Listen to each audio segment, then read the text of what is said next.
ట్రేడింగ్లో trend reversals పట్టుకోవడం చాలా ముఖ్యం. స్టాక్స్, క్రిప్టో, ఫారెక్స్ దేనికైనా ఈ 5 స్టెప్ ప్రాసెస్ పనిచేస్తుంది. అసలు మార్కెట్ ట్రెండ్ రివర్సల్స్ను పట్టుకోవడం నిజంగా అంత కష్టమా? చాలామంది ట్రేడర్లని వేధించే ప్రశ్న ఇది. ఆశ్చర్యంగా ఉన్నా సమాధానం కాదు అనే చెప్పాలి. సమస్య మార్కెట్ది కాదు, మన పద్ధతిదే. మనమే దాన్ని కాంప్లికేట్ చేసుకుంటాం. సరే, మరి ఆ కన్ఫ్యూజన్ అంతా వదిలిద్దాం. క్లారిటీ కోసం ఓ సింపుల్ 5 స్టెప్ ఫ్రేమ్వర్క్ని చూద్దాం. రైట్, ఇక ప్రాసెస్లోకి వెళ్దాం. ఫస్ట్ చార్ట్ సెటప్ చేసుకోవాలి. ఇక్కడే మనం క్లియర్ ట్రెండ్ని వెతకాలి. ఈ సెటప్లో రెండు సింపుల్ స్టెప్స్. 1 క్లియర్గా ఉన్న ట్రెండ్ను పట్టుకోవడం. 2 దానికి తగ్గ ఇండికేటర్ను సెలెక్ట్ చేసుకోవడం. ఒక ట్రెండ్ అంటే చార్ట్ చూడగానే అట్టే కనిపించాలి. అబే ఇదేంటో అని వెతుక్కోవాల్సొస్తే అక్కడ ట్రెండ్ లేనట్టే. ఇక రెండో స్టెప్ ఇండికేటర్ సెలెక్ట్ చేసుకోవడం.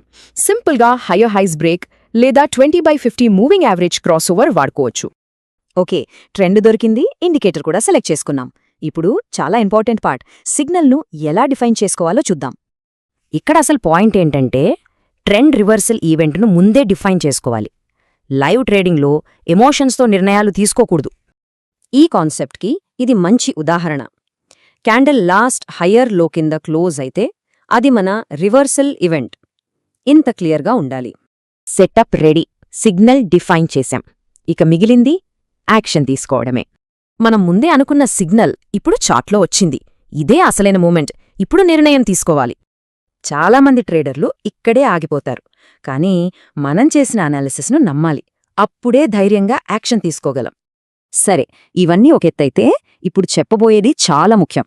ఇదే ఈ ప్రాసెస్లో చివరి ఇంకా అత్యంత కీలకమైన స్టెప్. ఈ ప్రాసెస్ అంతా నేర్చుకున్న తర్వాత కూడా ట్రేడర్లు చేసే అతిపెద్ద తప్పు ఏంటంటే కన్సిస్టెంట్గా ఉండకపోవడం.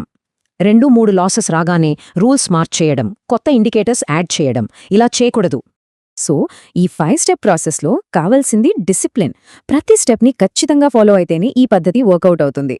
చివరగా ఒక్క ప్రశ్న, మనం ఫాలో అయ్యే ట్రేడింగ్ స్ట్రాటజీ ఏ పరిస్థితిలోనైనా కన్సిస్టెంట్గా ఫాలో అయ్యేంత సింపుల్గా ఉందా? ఆలోచించాలి.